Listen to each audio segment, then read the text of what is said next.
afford each other a measure of dignity and respect. Shouting, personal insults and attacks, or any conduct that disrupts the flow of the business is considered to be out of order. Members of the public are to direct their comments to the board in its entirety, cannot single out board members or responses, nor can a member of the public address specific issues with other members of the community who may be present at the meeting or who are virtually present at the meeting in a hybrid manner.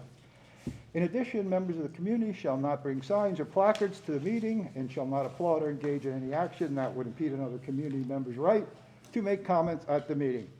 At discretion of the board president, individuals who are disruptive shall be subject to removal from the venue of the board meeting unless the disruptive individual agrees to maintain civility and decorum. And I thank the members of our public for having been doing that. Obviously, we have a lot of work to do. We have people to hire. We have bills to pay. There's a lot of things that have to happen. And if we wind up spending the night just fighting with each other, that's not going to happen. So, item E, public comment. Any members of the public who want to speak on a specific agenda item? We have two, sir. You have two? The first one for an agenda item is Mr. Chad Chrisman. I just have a non-agenda comment. I can wait till the end, that's fine. You'll wait till the end of the meeting? That's fine. Okay, thank you. Thank you, Mr. Chrisman. That's it. That's it. Anyone else? Okay. So if you want to just make a general comment, we'll wait till the end of the meeting of that section, and then you can make your general comment. Okay? As per board policy 903, all participants will be provided a period of 5 minutes for each public comment. Public comments on agenda item will be recognized now. We don't have any. So we'll go to the next item, which is review and approval of minutes of the previous meeting. Is there a motion to approve the minutes? Here. Mr. Dissler, is there a second? Second. Donna? Yeah.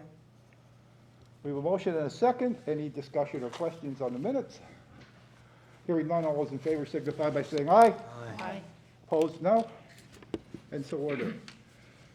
Special board reports, Carbon Lehigh Intermediate Unit, Ms. Husak. Maybe. Thank you, Mr. Green.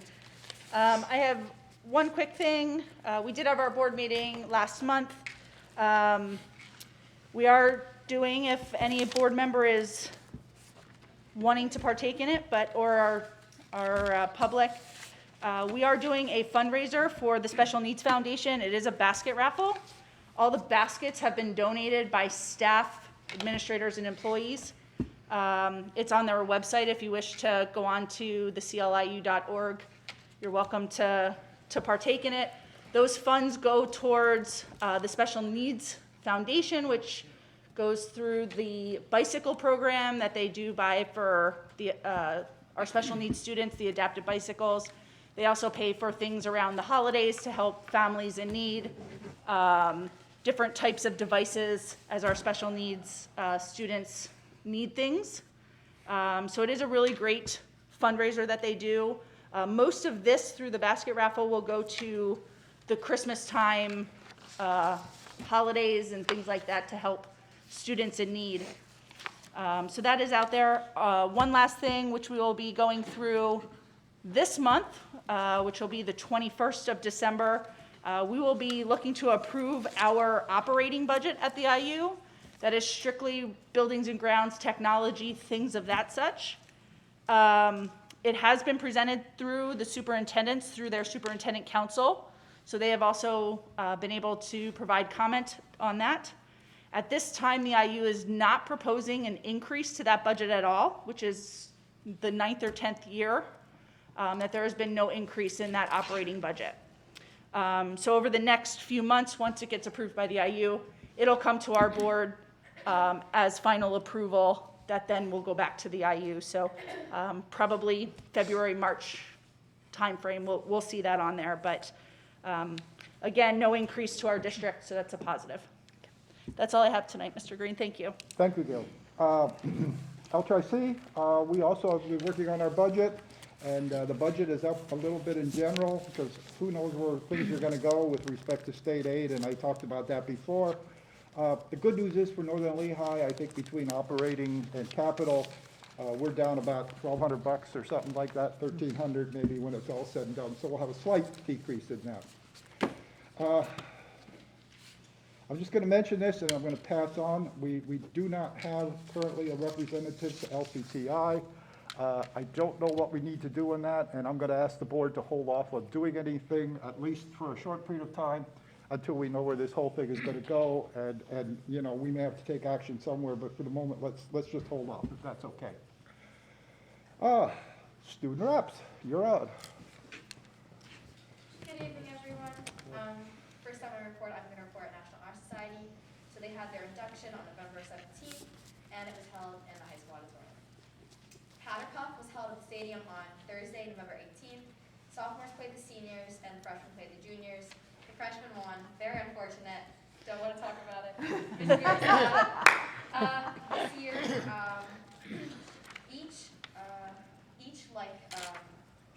each class represented a branch in the military, and it's to honor our veterans. The veterans were granted free admission to the event, and it was very nice. They came, the branches came, and they talked about it with like each class. Like for like the seniors, it was the Navy, and we got to take pictures of them, and it was a very nice opportunity, and we plan to do that for future events. Students took the PSS survey on Friday, November 19th in homeroom. The goal of this survey was to gather ideas for school improvement and obtain student feedback. NL Scholars is a new program for the high school, and anyone is able to join and learn for colleges and career. Along with this, the scholars are mentored by college students and are looking to mentor middle school students to prepare them for high school. NL Scholars visited El Tri-C on November 22nd. Their next visit is to Lehigh University in early February. I don't have an exact date on that. On Tuesday, November 23rd, positive behavior support assemblies were held in the auditorium. They explained the essential skills for us students, and it's basically just to like replace everything with the keystones because COVID was crazy. We got to do fun little activities. I got blindfolded. I got pictures. It was a very fun experience. So thank you to everyone who's involved in that, Ms. Velocity students. And my last thing I'm reporting on is for student council. On December 21st, we are having our elementary aid day, which we were not able to do last year, so I'm super excited. We go in, we help teachers, aid them around, get to hang out with the kids. It's just gonna be a really, really nice day, and that's what I have. Danielle? Good evening, everyone. The first thing I have to report on is actually about our football team. They paraded around the elementary school on December 2nd. They met in the auditorium for a speech afterwards to talk to, I'm pretty sure it was the 6th graders that they spoke to, and it was Coach Tout and some of the seniors. Pictures of them from when they were in elementary school were like posted on a bulletin board so they could see how far they have come. Both the students and staff enjoyed this. My sister is in 3rd grade, and she got to make a little poster and show us. Breakfast with Santa was set up the evening of December 3rd, which was on Friday. And the breakfast was held Saturday morning, the 4th. I think that ran from 8 to 11, 8 to 10. Both Student Council and National Honor Society worked this event. I helped set up on December 3rd. There were crafts for the kids. They could see Santa, and of course they could get their breakfast. On January 6th, 7th, 10th, and 11th, we will be administering the Keystones from 7 to 9 a.m. at the high school. For those not taking the Keystones, a 2-hour delay schedule will happen, so they get to come in late, of course. Testers will go in normal time, and then we'll go to class after. For our sports report, winter sports, including girls and boys basketball and wrestling, began on November 17th. Indoor track has also began its season, so they just practice wherever they can throughout the high school. And then league games for basketball begin next week. I play girls basketball, so that starts for me. I actually just came from practice a little bit ago. And I just wanted to take a minute to honor the football team, who had an excellent season and played their final game of the season on Friday night against Southern Columbia in the state semifinal game at Lehighton. It was a tough loss, but the team exceeded numerous school records throughout the season. A special congrats goes out to all the seniors that played their hearts out this year and made great achievements. So I just wanted to say great job to them. Any questions?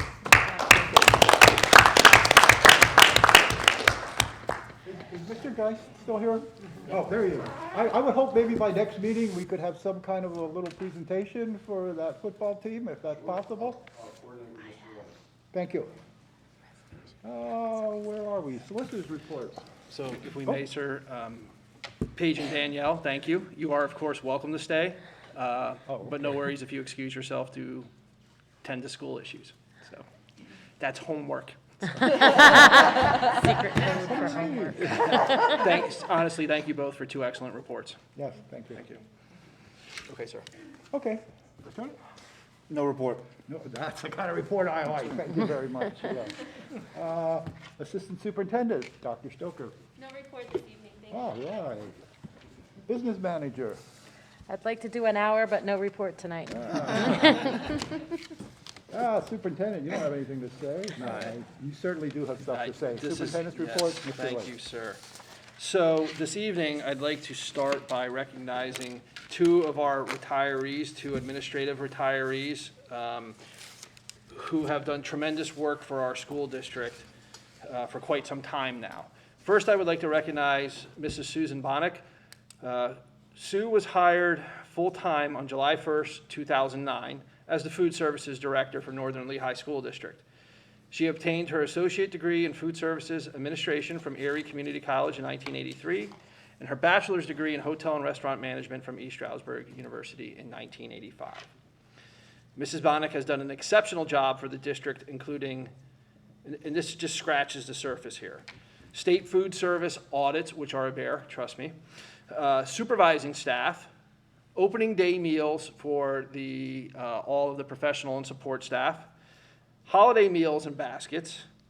This evening's meal was next level, so thank you for the work that you and your team put into that, Mrs. Bonik, as well as, and really anything that's been asked of the Food Services Department. Mrs. Bonik went above and beyond the last 2 years during the pandemic. She organized the grab-and-go lunches, dealt with food shortages and deliveries, and encouraged her staff to stay positive and to keep the main thing, and that is our students. And they did that every single day, including the summer. Mrs. Bonik will be greatly missed by the district and for her leadership in the Food Services Department. Mrs. Bonik will be retiring from the district on December 31st, 2021, after 12 and a half years of service. It is my sincere hope, Sue, that your retirement years will bring you much joy and fulfillment, and you spend more time with your family, which I already know she has plans for. On behalf of the Board of Education and the school district, we will be honoring your request to have your donation sent to the Northern Lehigh Education Foundation as a token of our appreciation for all you have done for the staff and students in this community. Best wishes to you. So I honestly think Sue's still in the back, but if we can give her.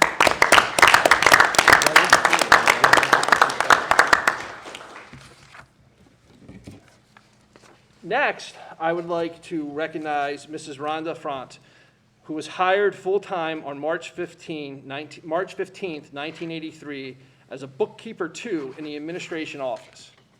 On July 23rd, 1986, Mrs. Frantz was transferred to the bookkeeper 1 position. During her time in the bookkeeper position, she was contracted to fill in as the business manager over 2 years. On September 12th, 2011, Mrs. Frantz was hired as the co-director of business affairs / employee payroll and benefits.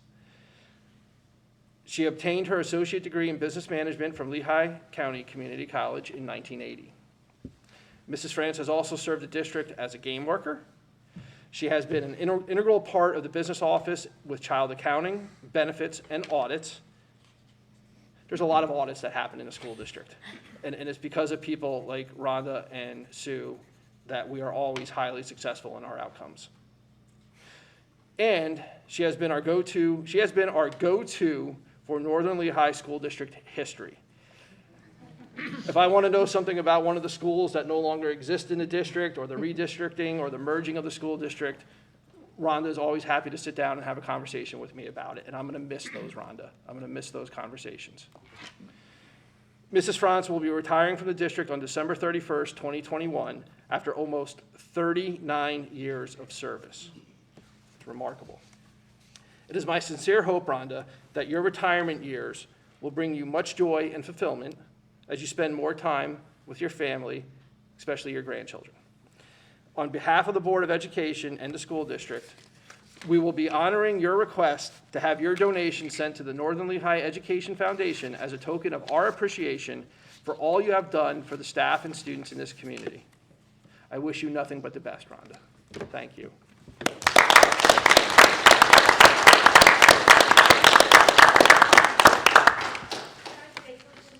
Yes, please. I just want to thank the board. 10 years ago, when Sherry and I came to you with the concept of splitting the business manager's position, you actually embraced the idea and helped us be very successful.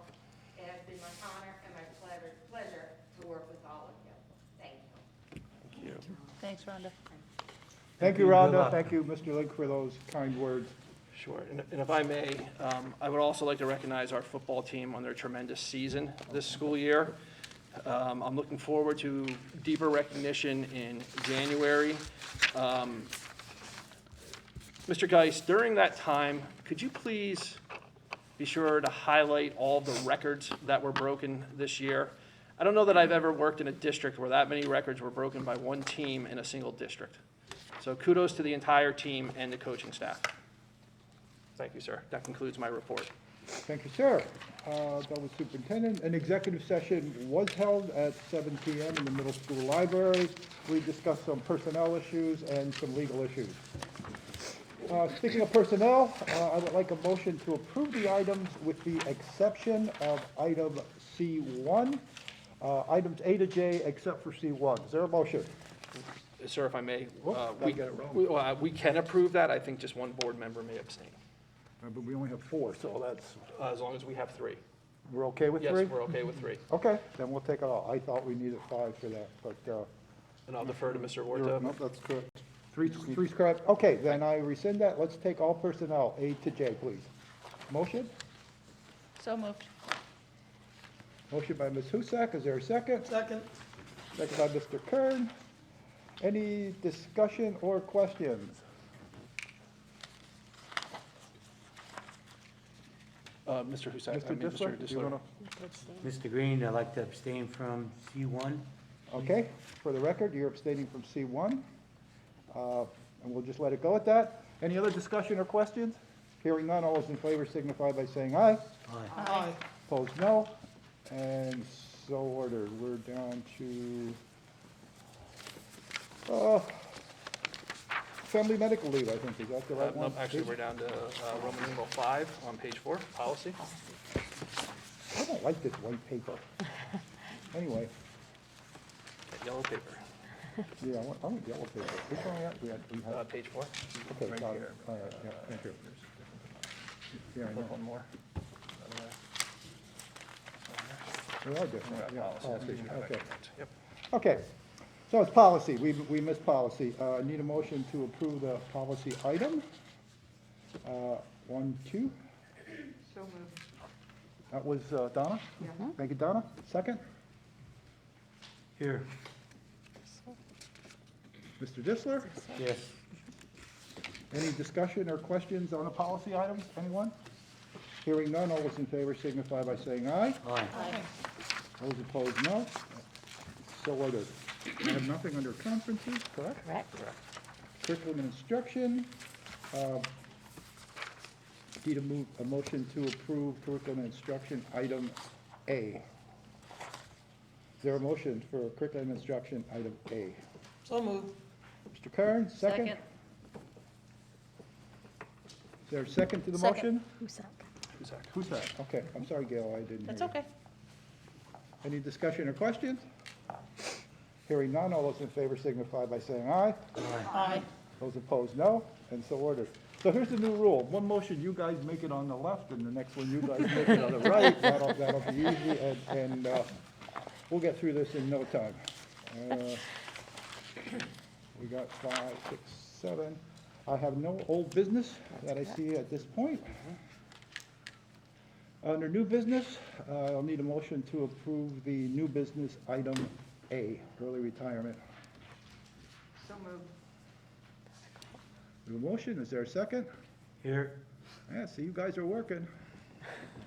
Any discussion on the motion, questions? Hearing none, all those in favor signify by saying aye. Those opposed, no. No. The motion is defeated.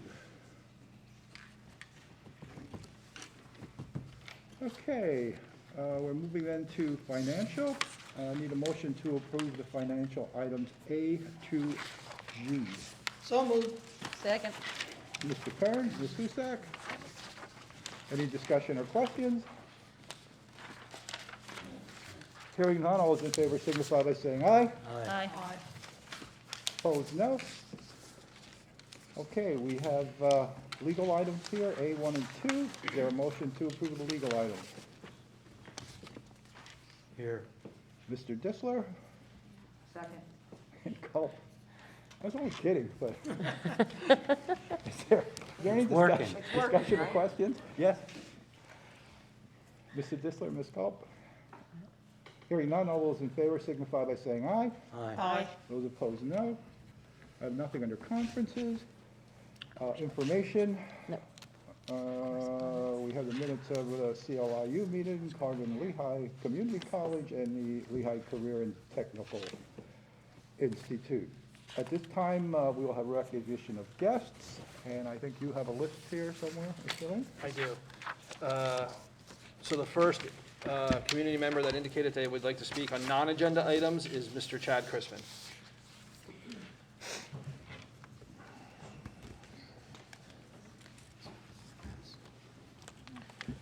Mr. Chrisman, when you reach the podium, can you please state your full street address, please? Sure. Thank you. Chad Chrisman, 7340, Route 873, Slatington. Thank you. It's in regards to how you guys want to change the committee layout. Since you guys want to do the committees on all the same day, would it be opposed, I apologize, Mr. Haas, to go back to doing live streaming of the committee meetings? Since these main meetings are streamed on YouTube, maybe it would be beneficial for those who can't make the extended Wednesday night, that they could watch them online. Would that be too much to ask for to try to do that? Sorry, Steve. Technically, we can do it. I'm looking their direction. I'll look to our outstanding IT department. Is that something that can be done from the boardroom as well? I know we have all the equipment set down here. Would it be? Yeah, it's something we can do from the boardroom, yeah. We may have to move some equipment back and forth, but yeah, we can certainly do that. We'll certainly look into that, and we'll try and get that done if we can, yeah. If not next month, maybe the month after, but we should be able to get that. Doesn't have to be immediate. I heard some concern that, some people can't make those committee meetings all the time, and it would be beneficial if the Understand. resources were available to do that. I think it's a good suggestion, thank you. That's all I got. Thank you. Thanks.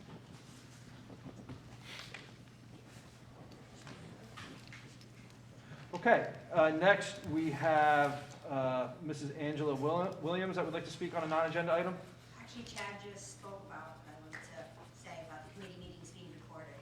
Okay. So if they move to Wednesday, I won't be able to make Wednesday, so I'd like to be participant by watching. Sure. Thank you. Next, we have Mr. Eric King for non-agenda items. And then, Mr. King, if you can also share your full street address. Yes, Thank you. 336 First Street, Slatington. Thank you. Over the last 3 weeks, our family's been dealing with COVID protocols and everything else going on, and I'm sure you guys are well aware 30-something kids were affected by my son testing positive. I'm curious why our district seems to be handling this policy so much different than larger districts. I have a coworker that has a son that's the same age as mine, tested positive. Not one other child was affected at the Bethlehem Area School District. They're sent home other than being told, monitor if you see any symptoms, report it to the school and so forth. I've heard other policies from Nazareth. I've heard other policies from Parkland, Southern Lehigh. It seems that we're the only district that is burdening ourselves with sending so many kids out of the school. Now, luckily, it was over Thanksgiving break, so they didn't miss a ton of educational time, but it seems that we're taking on all this responsibility ourselves because we're a smaller district, whereas other districts are leaving it to the CDC to do all of their contact tracing. And the school district is basically saying, hey, one student was affected, monitor the people in the classroom, but we don't need to send home everybody in spend hours and hours contact tracing to see who they sat with, who they were friends with, where they were.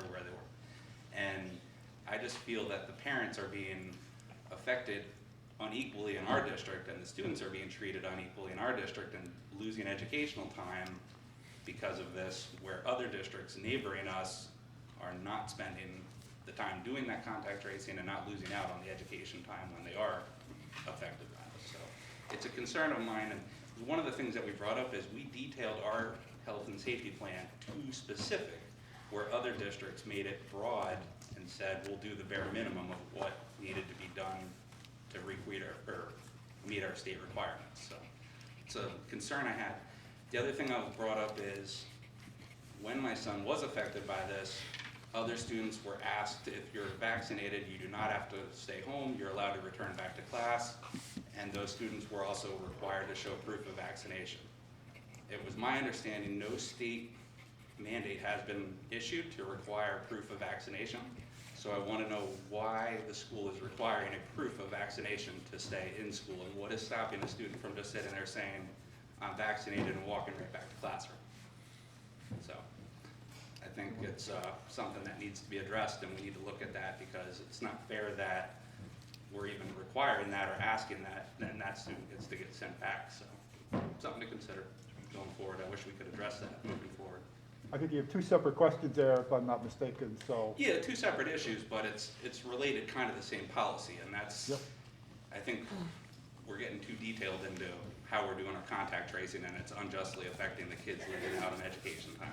I'd like the kids in school as much as possible. They lost out on way too much last year and the year before, so something I think we need to look into, what other districts are doing differently that might work better for us here, and also would take the burden off the staff so they don't have to spend hours and hours doing all this contact tracing as well in the buildings, so.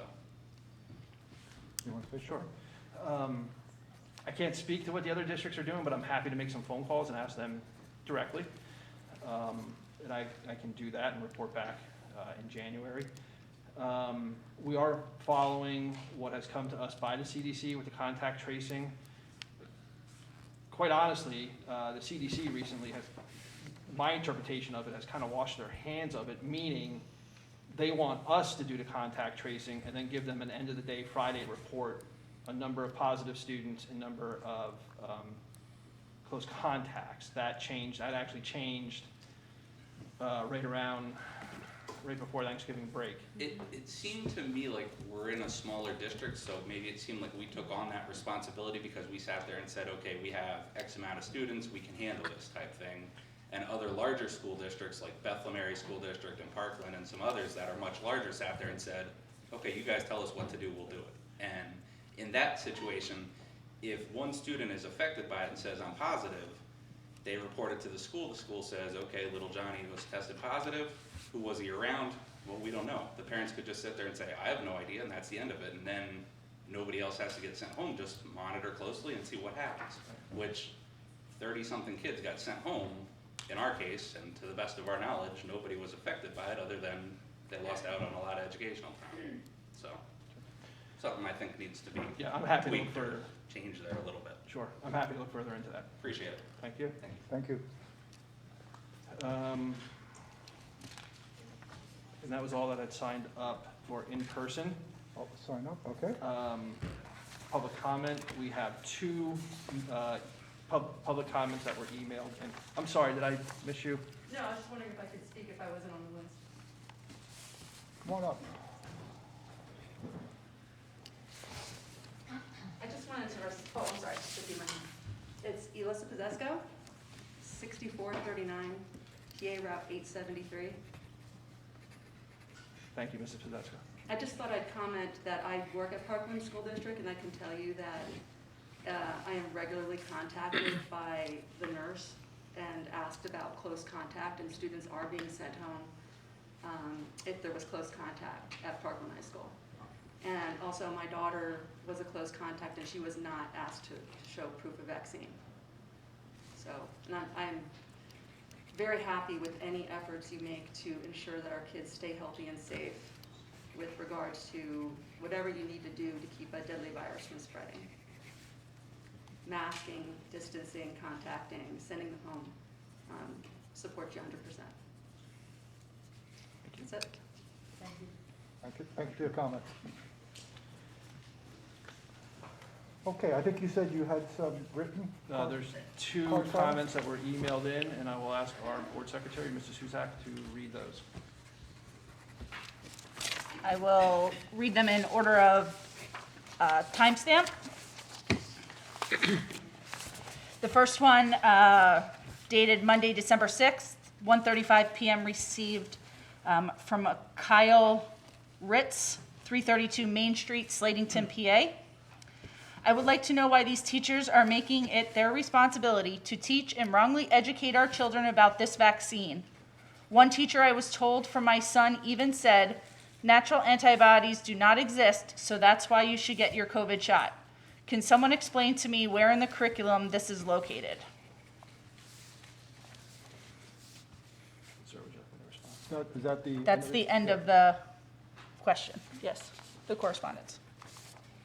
So without getting into any specificity on a child's example or that of an individual employee, because I do not know that background, I would say that items like vaccination, personal health, personal care is covered within the state standards, beginning in grade 3 through up.